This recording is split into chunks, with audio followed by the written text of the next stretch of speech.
ஸ்ரீமதே ராமானுஜாய நமக. ஆண்டாள் திருவடிகளே சரணம். அனைவருக்கும் பணிவான நமஸ்காரம். இதுவரை ஆண்டாள் நாச்சியார் 10 தோழிகளை எழுப்பிட்டார்.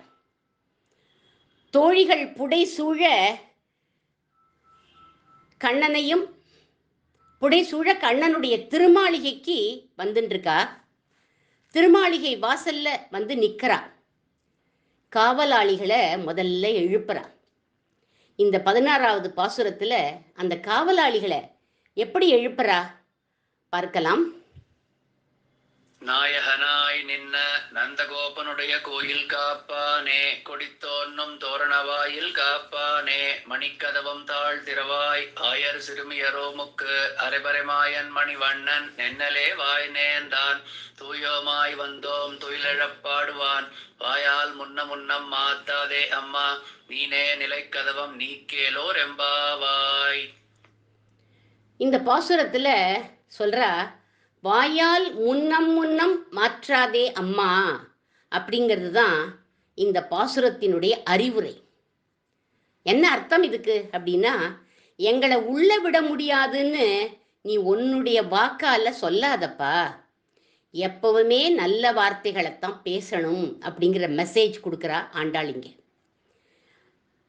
நெகட்டிவா பேசக்கூடாது, be positive, talk positive, be optimistic அப்படின்னு அழகாக எடுத்து சொல்கிறா இந்த பாசுரத்தில். நாங்கள்லாம் உன்னுடைய பாஸ் மாயன் இருக்கானே மணிவண்ணன் அவனை பார்க்கறதுக்காக நாங்கள்லாம் வந்திருக்கோம். எங்களுக்கெல்லாம் அவன் பறை தரேன்னு சொல்லியிருக்கான். பறைன்னா ட்ரம் வாத்தியம். நென்னலே வாயின்னு இருந்தான். நேத்திக்கே சொல்லிட்டான். நென்னலேன்னா நேத்திக்கேன்னு அர்த்தம். நேத்திக்கே சொல்லியாச்சு. அதனால நீ எங்களை உள்ள விடமாட்டேன்னு சொல்லாத அப்படிங்கிற. நீங்க வந்த காரியம் நடக்காது அப்படின்னு உன்னுடைய வாயால சொல்லாதப்பா. ஏன்னா அஸ்து தேவதை அஸ்து கொட்டி எடுத்து ததாஸ்து அப்படின்னு சொல்லி எடுத்துன்னா அந்த காரியம் நடக்காம போயிடும். நீங்கள்லாம் நல்ல வார்த்தையை பேசணுங்கிறதுக்காகத்தான் நாங்க உன்னை நாயகன் அப்படின்னு அழைச்சோம், அம்மா அப்படின்னு உன்னை அழைச்சோம்ப்பா அப்படிங்கிறா ஆண்டாள். எவ்வளவு பவ்யமா அந்த வாயில் காப்பான் கோவில் காப்பான் அவாகிட்டெல்லாம் பேசுறா பாருங்க. எப்பவுமே நல்ல வார்த்தைகளே பேசணும் அப்படிங்கிற அறிவுரையும் சொல்லப்படுறது இந்த பாசுரத்துல. இப்ப நாயகன் அப்படின்னு அழைக்கிறா. யார அப்படின்னா கோவில் காப்பவான், வாயில் காப்பான. நாயகனாக நின்று எப்பவுமே தன்னுடைய சீடர்களுக்கு நல்ல உபதேசங்களை சொல்வார் நம் ராமானுஜர். இந்த நாயகன்கிற பதம் நம் ராமானுஜருக்குத்தான் பொருந்தும். லக்ஷ்மிநாத சமாரம்பாம் நாத யாமுன மத்தியமாம் அஸ்மத் ஆச்சாரிய பரியந்தாம் வந்தே குரு பரம்பராம் அப்படிங்கிற இந்த குரு பரம்பரையில சொல்லப்படுற தனியன். லக்ஷ்மிநாதர்கிட்டேந்து ஆரம்பிச்சு நமக்கு யார் ஆச்சாரியனோ அவா வரை, நமக்கு பின் வரப்போற ஆச்சாரியன் வரைன்னு முடிவே இல்லாதது நம்முடைய குரு பரம்பரை. அந்த குரு பரம்பரையில நடுநாயகமாக திகழ்பவர் யார்? நம் சுவாமி ராமானுஜர். அம்னா தபனாதி சாயி பூம்னா யதிராஜேன நிபத்த நாயக ஸ்ரீஹி அப்படிங்கிற இந்த ஸ்லோகத்துல சுவாமி வேதாந்த தேசிகன் சாதிக்கிறார். நம்முடைய ஆச்சாரிய பரம்பரை ஒரு ரத்தன மாலை. நம்முடைய பூர்வாச்சாரியர்கள் ஒவ்வொருத்தரும் ஒவ்வொரு ரத்தனம்.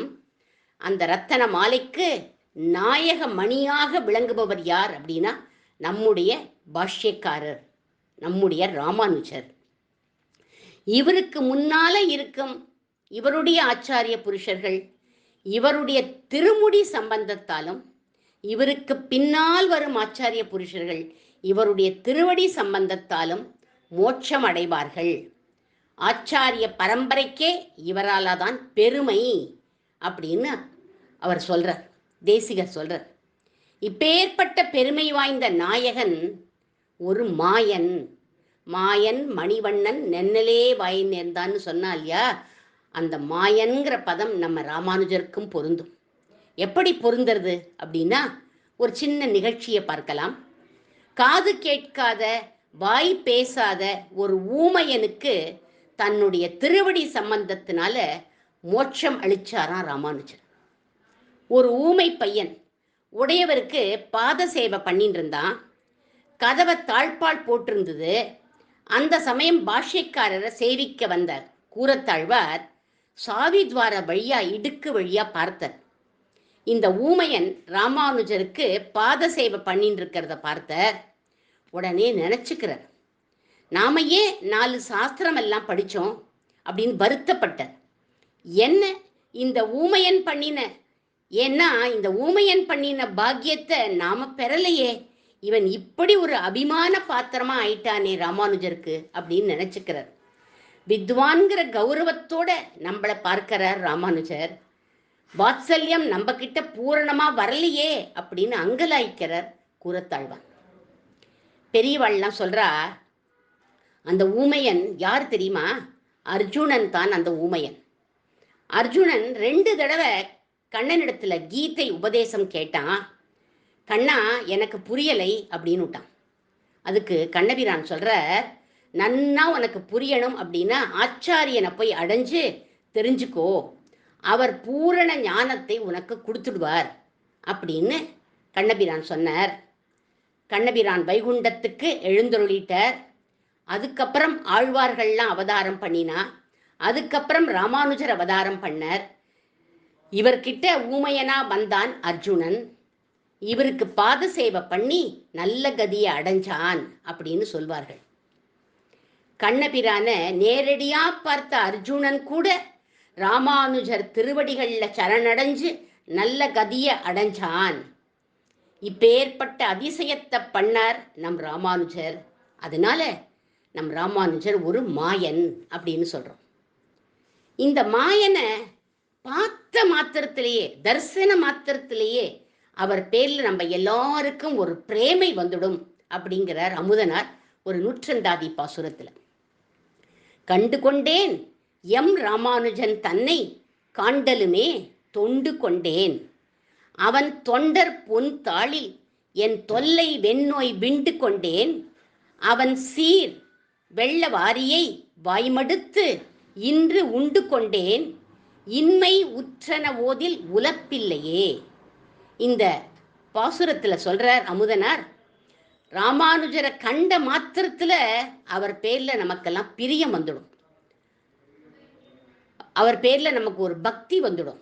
அவரோட தேஜஸை கண்டு கொண்டாலே உடனே அவரோட திருவடியில விழுந்து சேவிக்கணுங்கிற ஆசை வந்துடும். மேலக்கோட்டை திவ்ய தேசத்தை உத்தாரணம் பண்ணினார் நம் சுவாமி ராமானுஜன். செல்லப்பிள்ளைங்கிற உற்சவர் ராமப்பிரியன் அந்த மேலக்கோட்டை திவ்ய தேசத்துல இல்லை. யார் கொண்டு போயிட்டா அவரை அப்படின்னா, யார் கொண்டு போயிட்டான்னு எல்லாரும் தவிக்கிறா. ராத்திரி ஒரு நாளைக்கு இவருடைய கனவுல அந்த செல்லப்பிள்ளை ராமப்பிரியன் சொல்ற, நான் டில்லி பாதுஷா அரண்மனையில இருக்கேன், என்னை வந்து நீ அழைச்சிண்டு போ அப்படிங்கிறார். 84 வயசு கடந்த நிலை, நடந்தே டெல்லிக்கு போறார். எந்த ஒரு விஷயத்துக்கும் எந்த ஒரு ராஜாவோட படியையும் மிதிக்காதவர் செல்லப்பிள்ளைக்காக டெல்லி பாதுஷா அரண்மனைக்குள்ள நுழைஞ்சவர் எப்படி இருக்கார், எப்படி தேஜஸ்வியா இருக்கார் தெரியுமா? அது ஒரு ஸ்லோகம் சொல்றது. காஷாய சோபிகமனீய சிகாநிவேசம் தண்டத்ரய உஜ்வலகரம் விமலோபபீதம் உத்யத்தினேச நிபம் உள்ளச தூர்த்வ புண்ட்ரம் ரூபம் தவஸ்து யதிராஜ திரிசோர்மமாக்ரே அப்படின்னு இவருடைய காம்பீரியம், இவருடைய அழகு, இவருடைய சிகை அலங்காரம், திருதண்டத்தோட நுழையற இவரோட வடிவழக பார்த்த அந்த மிலேச்ச ராஜா எழுந்து நின்னுட்டான். திருவடியில விழுந்து சலாம் போட்டானாம். அடியேன் என்ன செய்யணும் அப்படின்னு கேட்டான். அதுதான் ஆச்சரியம். காரணம் என்ன அப்படின்னா, அந்த திருமேனி அழகுல யாரையுமே திருவடியில சுருண்டு விழ பண்ணுமே தவிர அவர் எதிரில் யாராலையுமே தலை நிமிர்ந்து நிற்க முடியாது. ராமானுஜர் சொல்றார், என்னுடைய பெருமாள் இங்க இருக்கார், அவரை அழைச்சிண்டு போகிறதுக்காக வந்தேன் அப்படின்னார். நிறைய கோவில்லேருந்து விக்கிரகங்கள் எல்லாம் சூறையாடிண்டு வந்திருக்கேன்னா ஒரு ரூம்ல போட்டு பூட்டி வச்சிருக்கேன் அப்படின்னு சொல்லி அதை திறந்து காண்பிச்சான். எது உம்முடைய பெருமாளோ நீங்க எடுத்துக்கோங்க அப்படின்னு சொன்னான். எல்லா கோவில் சாமியும் அந்த உள்ள இருக்கு, அந்த ரூம்ல இருக்கு. செல்ல பிள்ளையால எல்லா சாமிக்கும் விடுதலை கிடைச்சதும். விக்கிரகங்கள் எல்லாத்தையும் பார்த்தார் ராமானுஜர். இது என் பெருமாள் இல்லை, இது என் பெருமாள் இல்லை, இது என் பெருமாள் இல்லை, என்னோட பெருமாள் எங்க இருக்கார் அப்படின்னு இல்லையே அப்படின்னு தேடின்னு இருக்கார். எங்க இருக்காருன்னு நினைச்சுக்கிறார். முஸ்லீம் ராஜாக்கு அந்த சமயம் அவன் நினைச்சுக்கிறான், ஒரு சின்ன பெண் நமக்கு இருக்காளே, அந்த குழந்தை ஒரு பெருமாளை வச்சுட்டு விளையாடுறதே கொஞ்சி கொஞ்சி குலாபின் இருக்காளே, அதுதான் இவர் தேடுற அந்த பெருமாளோ அப்படின்னு நினைச்சுண்டா. அப்புறம் அந்த செல்ல பிள்ளை இவரோட வருவாரா மாட்டாரா தெரியலையே, நம்ம குழந்தை அழுவாளே இவரோட போயிட்டா என்ன பண்றது அப்படின்னு நினைச்சுக்கிறான். அப்புறம் சொல்றான், நீங்க கூப்பிடுங்கோ உங்க பெருமாளை, வந்தா நீங்க அழைச்சிட்டு போங்கோ அப்படின்னு விட்டான். வாராய் செல்லப்பிள்ளை அப்படின்னார் நம் ராமானுஜர். சலங்க குலுங்க குலுங்க ஜல் ஜல் ஜல்லுன்னு ஓடி வந்து மடியில உட்காந்துட்டான். ராமானுஜருக்கு போட்டியா அந்த பெண்ணும் இருக்கா பாருங்கோ, அவளை பிபி அப்படின்னு கூப்பிடுவா அந்த குழந்தைய. உடனே அந்த பெண் ஹா பிராணநாதா பிராணவல்லபா அப்படின்னு அழுதா. உடனே ராமானுஜர் மடியிலேருந்து அவளுடைய மார்புக்கு போயிட்டானா. அவள் யார் அப்படிங்கிறத கிருஷ்ணபிரேமி சுவாமிகள் சொல்லுவர். செல்லப்பிள்ளை அந்த டெல்லி பாதுஷா அரண்மனைக்கு போக போறான்னு தெரிஞ்சுட்டு அங்க பிபி நாச்சியாரா வந்தது நம்ம லக்ஷ்மி பிராட்டி தான் அப்படின்னு சொல்லுவார். அவளுடைய மார்புக்கும் இவருடைய மடிக்கும், அவள் மார்புக்கும் இவருடைய மடிக்கும் பறக்கறானா அந்த செல்லப்பிள்ளை. இதை பார்த்த அந்த துலுக்க ராஜா, சுவாமி இந்த பெருமாள் எனக்கு வேண்டாம், நீங்க எடுத்துட்டு போங்கோ அப்படின்னு விட்டான். யாருக்குமே பேசுற பெருமாள் அப்படின்னா ஒரு பயம் வந்துடும் இல்லையா. பிபி நாச்சியாரும் அழுதுண்டே ராமானுஜர் பின்னாடி வந்துட்டார். அவள் உயிரே போயிடும் போயில ஆயிடுத்தான் அவளுக்கு. 2 பேரையும் பல்லக்கில் ஏத்திண்டார் ராமானுஜர். குறுக்கு பாதை வழியா ஹரிஜனங்கள் சேரி ஜனங்கள், இன்றைக்கும் அவளை நம்ம தலித் அப்படின்னு சொல்றோம், அவ வசிக்கிற பாதை வழியா வரார். ஒரு யதி நம்மளுடைய சேரிக்குள்ள, அதுவும் பல்லக்குல பகவானோட வராரேன்னு சந்தோஷப்பட்டா அவள்லாம். இவருடைய திருமேனி அழகுல அவளும் மயங்கி போயிட்டா. 1000 வருஷம் முன்னாடியே சேரியில நுழைஞ்சு அவளும் பகவானை சேவிக்கலாம்னு பண்ணவர் நம் ராமானுஜர். அவளை திருக்குலத்தார் அப்படின்னு அழைச்சார் நம் ராமானுஜர். அவ எல்லாரும் ராமானுஜருடைய தாசர்களா ஆயிட்டாள். 2 பேரையும் மேலக்கோட்டைக்கு அழைச்சிட்டு வந்த உடனே ஸ்ரீ ஆண்டாள் நாச்சியார் ரங்கநாதர் திருவடியில ஐக்கியமானது போல பிபி நாச்சியாரும் செல்லப்பிள்ளையோட திருவடியிலேயே ஐக்கியமாயிட்டார்.